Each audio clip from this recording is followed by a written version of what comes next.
Good afternoon, good evening, and good morning to one and all. We welcome each one of you on board the SixSox journey and thank you for taking out time to catch us live. At SixSox Minds, we believe that each one of us has the capability to be a winner. As we welcome you all with open arms, our goal is to share, learn, serve, and reach beyond. In addition, we are here for you with any assistance that your organization or you might need on a group or individual basis. SixSox classrooms are where our quality is being delivered to the best of our capabilities. Do reach out to us to know more. Today, we bring a new addition to the panel to our in-house speakers. She believes what you do is a direct reflection of who you are.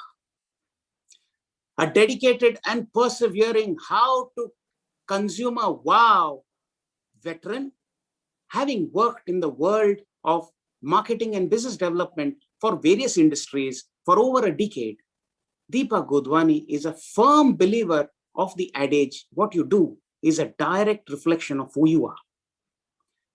In her previous role as a sales and marketing manager, she successfully managed the education segment in the entire of Middle East, engaging with the best of the leaders in the education in the Middle East itself. An avid follower of space exploration with pleasures in crime, thriller, and comedy. Her hobbies include fitness, nutrition, interior designing, and jewellery hunting. A single supermom and a partner in crime to her loving 15-year-old Bratman, Deepa is proud to also be a Toastmaster. Ladies and gentlemen, with a charming persona, the one who has facilitated all our live shows thus here, we lovingly call her Pooka. Use the virtual icons to put your hands together for Ms Deepa Godhwani. 70 plus 50 minus 50.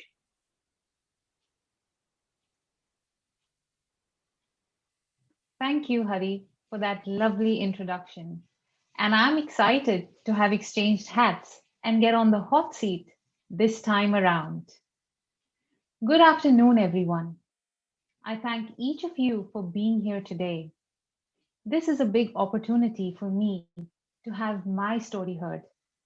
And I wish to start it off with a small interaction with all of you. Here it comes. Can you let me know what does this mean? 70 plus 50 minus 50. Please use the chat box to park your responses.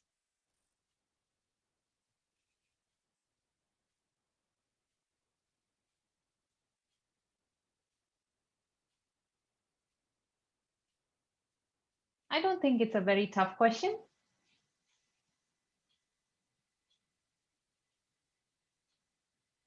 I see some responses coming in.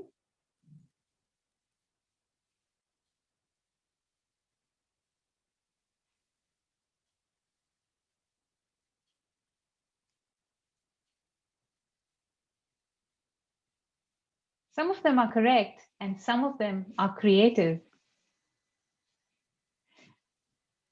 Thank you for your participation.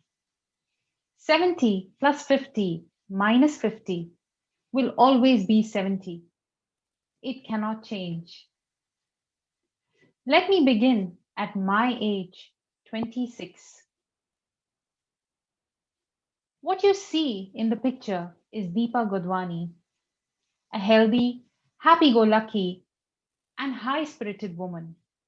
And I was full of magic.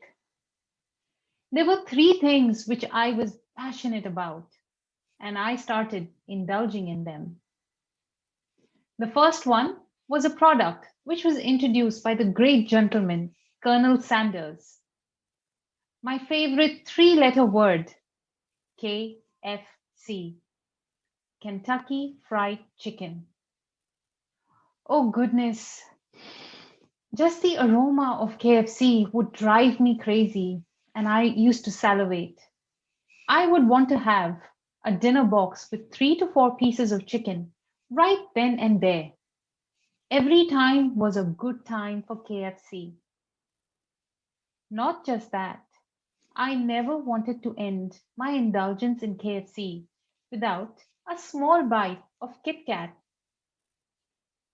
I know that when you see a packet of Kit Kat, you break it, you share it with your family and friends, you end up with 1 or 2 pieces and you enjoy the chocolate. I was not like that. For me, when it came to Kit Kat, everything was mine. No sharing business involved when it was Kit Kats. I would finish an entire packet of 12 Kit Kats in one go. And if I had an extra one, why leave a good thing for tomorrow? I would polish off that too at the same time. For me, be it lunch or dinner, every salt and savory beginning has to have a sweet ending. My third passion in life had two initials, B and R, Baskin Robbins. And I had to finish my meal with a minimum of 4 scoops of my favorite Jamaica almond fudge with toppings. As if this wasn't enough, I would indulge in more if there was any more scoops left. So, do you think that the 70 kilos stayed at 70? If I kept doing this day in and day out, 70 cannot remain at 70. And this is what my indulgence led to. By the time I was 33, the three gorgeous aspects of my life started to show physically too. How many of y'all have heard your weighing machine squeak? Again, a show of hands, or please put a response in the chat box.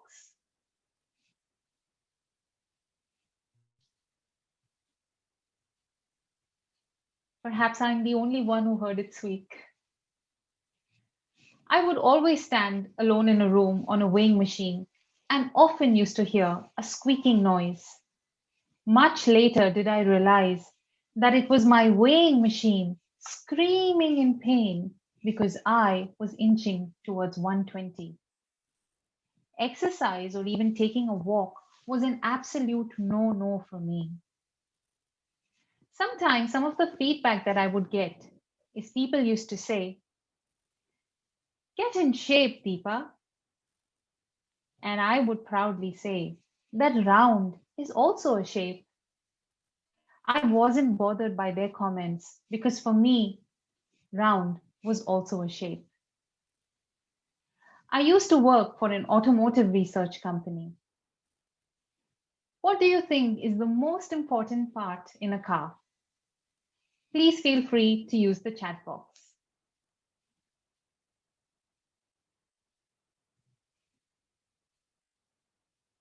I see tires, brakes.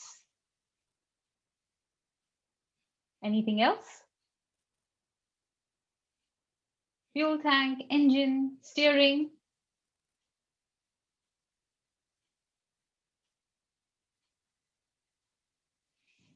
Thank you for your interaction. You're a fabulous audience.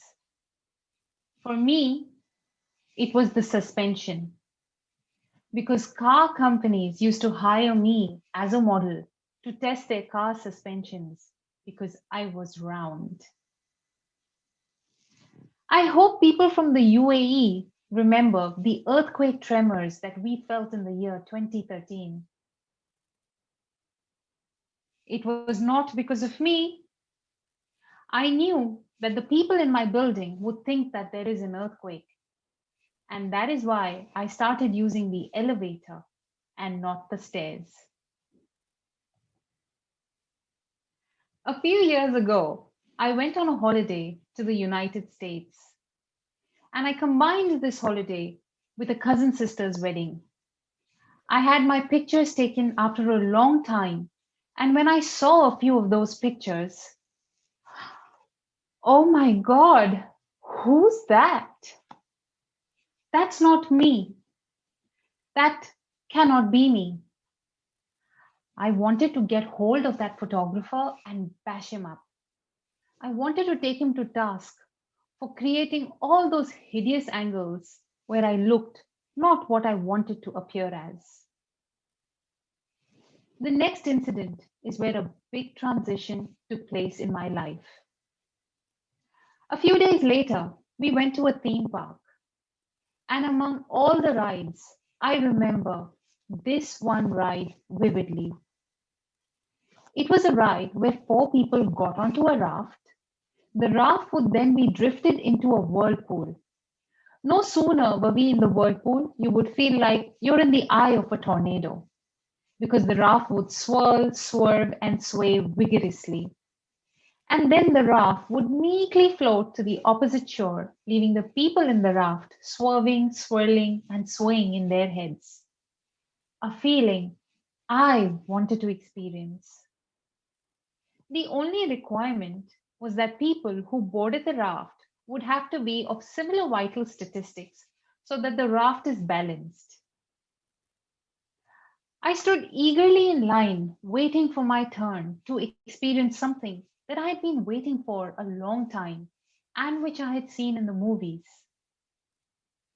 Four to go, and I am sure I would be the next in the next raft taking my ride. As I headed towards the pickup point, the attendant walked up to me and pulled me out of the queue. At first, I was agitated as I saw people walk past me. However, controlling my emotions, I asked the attendant, "What is the reason that you did not allow me to board the raft?" The attendant replied, "We're looking for the right combination to balance the raft. Therefore, madam, you may have to wait a little longer." I could sense the silent, speculative, and strange gazes that I was receiving from people, and an upsetting and an unsettling feeling grew within me. Eventually, the perfect combination was struck, and after a while, I was allowed to get on the raft with a couple who were fairly athletic in build, and I was able to complete my dream ride. My excitement and joy to get on the ride with my family turned into mortification. All I wanted to do at that point in time was to go back to the hotel and bury myself in the indulgence of my favorite man who served those beautiful chicken nuggets along with my favorite Kit Kat fingers and the scoop of blissful Baskin Robbins ice cream. The rest of the day passed with no further tremors to my confidence. A couple of days later, the photographs had arrived, and we as a family gathered together to enjoy the reunion and admire the photographs. Ah! Who is that wretched photographer who makes me look the word most women hate? FAT. Yes, fat. My son very slyly pointed at one of my cousins. I flipped through the photographs as though I had not noticed. I was still in denial. However, a speck of doubt kept lingering, asking, "Are you that fat, Deepa? Is it true that you're that fat?" I said to myself, "No, no, these photographs are lying. After all, photographs are just a trick of angles, focus, and lighting." However, to pacify that lingering speck of doubt, I went up to my cousin, Priya, whom I never looked up to for being honest. I asked her, "Priya, did you play around with the photograph? Tell me the truth." She smiled and said, "No, my dear." I forcefully demanded, "Why did you make me look so fat in that photograph? Why did you do this to me?" She said, "I have done nothing. It is the true you. My cousin retorted, saying, I know you don't look up to me for honesty, but this time I don't think that there is anyone more honest than I am. Yes, Deepa, the photograph is not a lie. This time I felt like going and burying my head into a pillow. It was now when I visited my pictures and it hit me hard. It dawned on me as to why I got rejected from sitting on the raft with my family. It wasn't because I was overweight, it was because I was obese. And all put together, we exceeded the weight limit on the raft. I realized that all those scoops of ice cream were showing around my waist. My body had developed wings, but the only difference is that these wings didn't allow me to fly. This is when I always remember our big B getting confused and calling me Deepa Motwani instead of Deepa Godhwani. But that was the terrible truth. Overnight, my confidence took a beating and I started to burrow into a hole. I had lost my magic. Did you know what I did next? It was then that I took the hard decision to do something about the way I looked and to lose weight. After I got back to Dubai, they usually say shortcut is always a long cut if unknown. And that is exactly what happened. I tried to lose weight fast by going in for quick fixes. I didn't have the patience. Some of the things that I tried were Chinese slimming teas. Then I progressed to diet pills and then all the contraptions that are available out there, the sauna belts and the hot pants. Nothing worked. Well, within a few weeks, I did manage to lose 4 to 5 kilos, but those quick fixes landed me in the emergency room. The self-engineered concoction of the Chinese teas and diet pills had caused palpitations and anxiety attacks, which eventually took me back to where I had started at 120. Something was not right. I realized that I had to do something else if I wanted a permanent solution. I picked myself up and took baby steps towards changing my lifestyle at a tortoise pace. I ate adequate veggies and drank at least 3 liters of water. Initially, I avoided vegetables such as potatoes, sweet corn, green peas, pumpkin, and the kinds that were high in starch and carbohydrates. I stuck to cauliflower, bottle gourd, lentils, and a good amount of protein, fruits like apples, pears, berries, and I got good fat from dry fruits and avocados. I gave up almost all processed sugar and started to read food labels at the supermarket like it was my new hobby. I shifted to healthier substitutes such as jaggery, honey, and coconut sugar. I would eat dinner by sunset. I ensured that the gap between my dinner and breakfast was 12 to 14 hours apart. Slowly, steadily, and surely, I started to lose weight through healthy and sustainable eating habits that I had incorporated. And in a span of 9 months, I lost 50 kilos. The going was definitely tough. During that time, I had to end my relationship with KFC and Baskin Robbins. It was very tough. However, I still kept cheating with Kit Kat once in a fortnight or so. Oh, and this time, just one Kit Kat, not 12. The process was extremely slow. But then, as though magically, I saw the weight drop after the first 2 weeks. Every week, I would see a drop anywhere between a kilo to 2 kilos. There were weeks when the drop would only be 200 to 300 grams, And I remember doing a happy dance even to that slight drop in weight. But losing weight was only one part of the struggle. Because of my long hours of work, I lost 50 kilos just with diet control. Do you know what happened next? I ended up with a lot of loose skin. And then started the second part of the struggle, dealing with that loose skin. I did not follow any specific exercise program.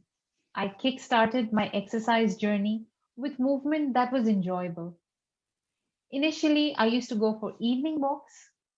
I reached a phase where walks got too easy, monotonous, and didn't help much with the loose skin. And that is when another life-changing transition happened in my life.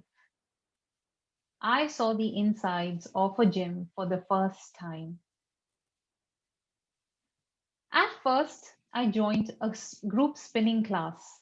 When I felt confident with that, I upgraded to strength training and aerobics with a personal trainer. At this point in time, I'd like to show you a short video of how I enjoy myself at the gym. Yeah, push. One. One. Sit, sit, sit. Yeah, push. Push, push, push. Two. Yeah. One. Sit, sit, sit, sit. Very good. Push, push, push. Three.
Boy, don't I have a tough trainer?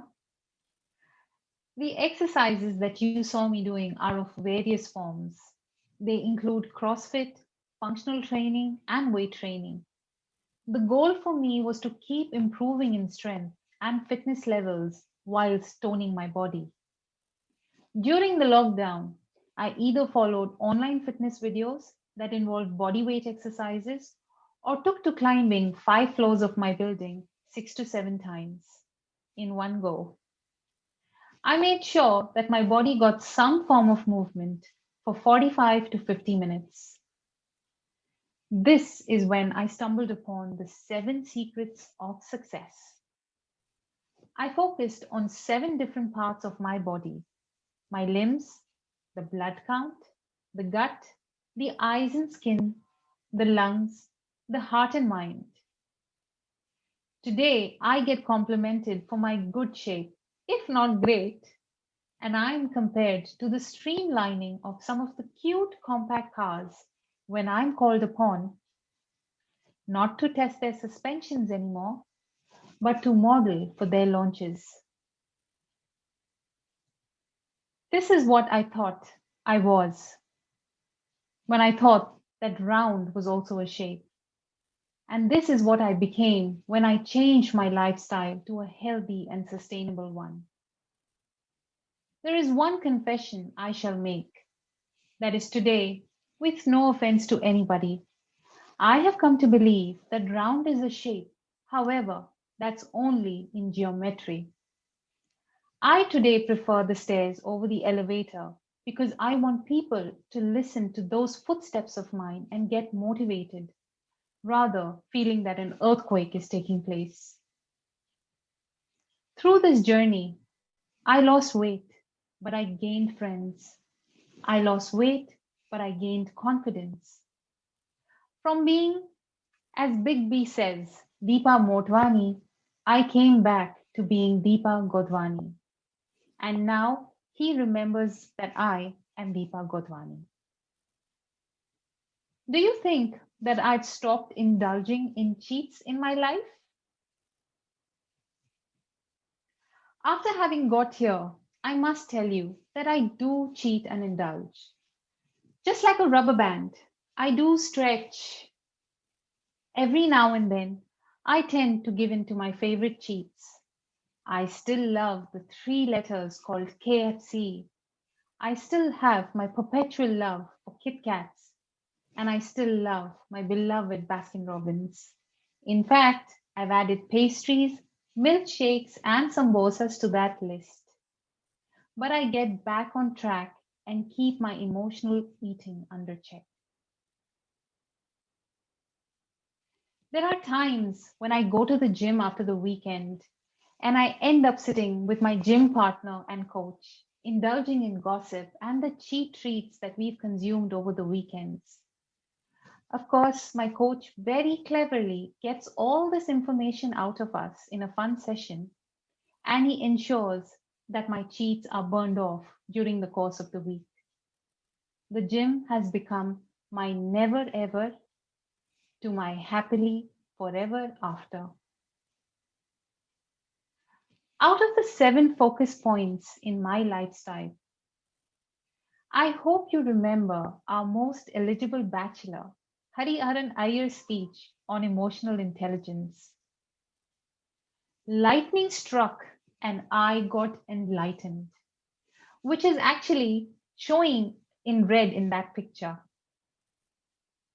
The biggest transformation for me has truly been in my mind. Initially, when I wanted to lose weight, I did it because I hated the way I looked. Over time, I learned to love myself, take care of myself, and that started by working on my self-image. Along the journey, I upgraded my beliefs, thoughts, habits, actions, and made peace with my curves, stretch marks, loose skin, and loads of cellulite. There has been a lot of self-reflection, healing, and effort putting into making these changes. It might not be as apparent as the physical, but it's the true transformation. And that's the transformation that I'm most proud of. I learned that it is not difficult to reach from a 70 to a 120. It only needs commitment, concentration, consistency, and the occasional cheat meals. My friends, thank you for listening to my story. I would like to say to all of you here that 70 plus 50 minus 50 is always equal to 70, and it will be so.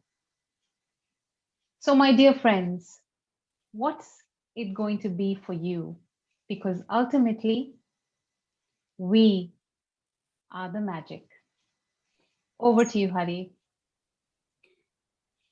Thank you very much, Deepa, for that inspiring talk. We are happy to announce that we have launched SixSox Community, a tiny bit of ours to contribute to the society in support with Mr. Venkat, who is also known as the Pencil Man of the UAE.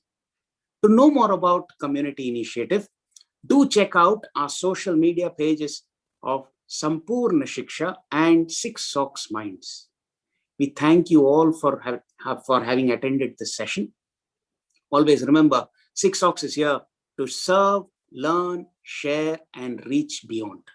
Do reach out to us on sixsoxminds@gmail.com for this and much more. It is a pleasure having you all on board. With that, I would like to bid adios, ciao, thank you very much, tata, bye-bye, and take care, and see you all the week after next.